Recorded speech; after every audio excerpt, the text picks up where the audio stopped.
Hey everyone. So you have a cat, right? And I bet there are times you look at them and just think, what is going on in that little head of yours? Well, you're not alone. Today, we're going to crack the code on our mysterious feline friends and figure out the real secret to making them happy. Let's dive in.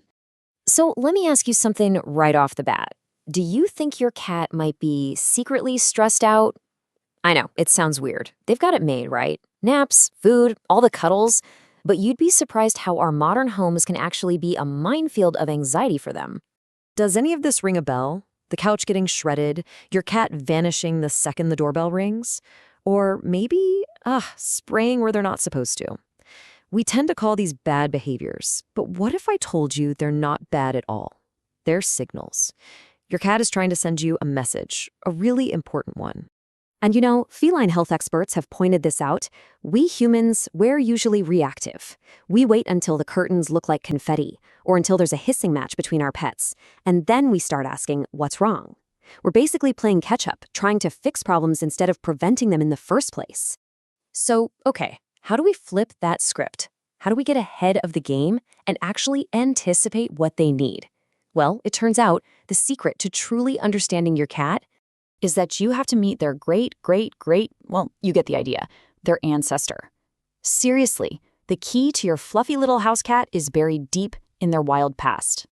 Check this out. This is the African wildcat. It's a solitary hunter from the desert, and it's the direct ancestor of every domestic cat on the planet. And get this, even after something like 10,000 years of chilling with humans, our house cats are still incredibly similar to this wild creature. Just think about what it means to be a solitary hunter. Your whole world, your entire survival depends on a few things: knowing your turf inside and out, feeling like you're in control, and, this is a big one, avoiding fights at all costs. For an animal that's all on its own, getting into a brawl and getting hurt, that could be game over. So they become absolute masters of, nope, not getting involved. So that cat of yours, the one who's probably snoozing on your freshly washed laundry as we speak? Yup, they're still running on that ancient wild software. Deep down, their basic programming is still that of a solitary hunter. So that brings us to the million-dollar question, right? How on earth do we build a world inside our own four walls that actually clicks with those ancient hardwired needs for safety, for control, and for territory? Thankfully, we don't have to guess. Vets and cat behavior experts have laid it all out for us in a super clear framework. It's called the 5 Pillars of Feline Happiness. And today, we're going to focus on the first 2, because honestly, they are the absolute foundation, and they can make a huge, immediate difference for your cat. All right, pillar number 1, a place of safety. Let's start here because for an animal that is programmed to avoid danger, this is non-negotiable. It is the most important thing. And this is such a powerful idea. Think about when your cat hides. It's so easy to think they're being shy or antisocial. But they're not. They are actively managing their own stress. When they retreat to a safe spot, they're taking back control. And giving them that option, that's like giving them a superpower for staying calm. So what does a great safe space look like? A perfect example is something up high. A cat tree, a shelf, anything that gives them that bird's eye view. From up there, they can survey their entire kingdom and feel totally protected from all the scary floor monsters, like the vacuum cleaner, the toddler, or maybe even the dog. And the good news is, you don't need anything fancy to create these. We're talking a cardboard box on its side, instant cave. Or, try this, leave the cat carrier out all the time. Pop a comfy blanket in it. Suddenly it's a cozy den, not that scary box that only comes out for vet trips. Oh, and here's a pro tip. Whatever the hideout is, make sure it has at least 2 exits. That way, they never ever feel trapped. Okay, let's move on to pillar number 2. And this one tackles a super common mistake that, honestly, most of us make without even thinking about it. And that's the need to separate their key resources.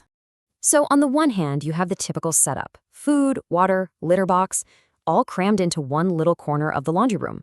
It's convenient for us, for sure. But for a cat, this is a nightmare. Remember that hunter instinct? It screams at them, you do not go to the bathroom where you eat and drink. It's just not clean, it's not safe. So just by spreading these things out, food in the kitchen, water in the living room, litter box somewhere else entirely, you're working with their instincts, not against them.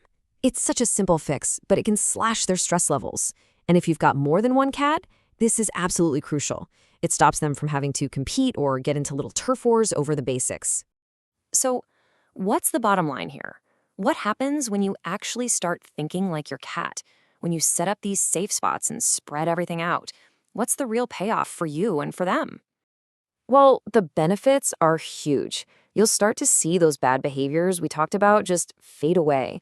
A less stressed cat is usually a healthier cat, too. They're even easier to handle at home or at the vet. But honestly, the best part, when your cat feels safe, secure, and truly understood, that bond you have, it gets so much deeper. And really, that's the goal, right? We want to create a home where our cats aren't just surviving, they're thriving.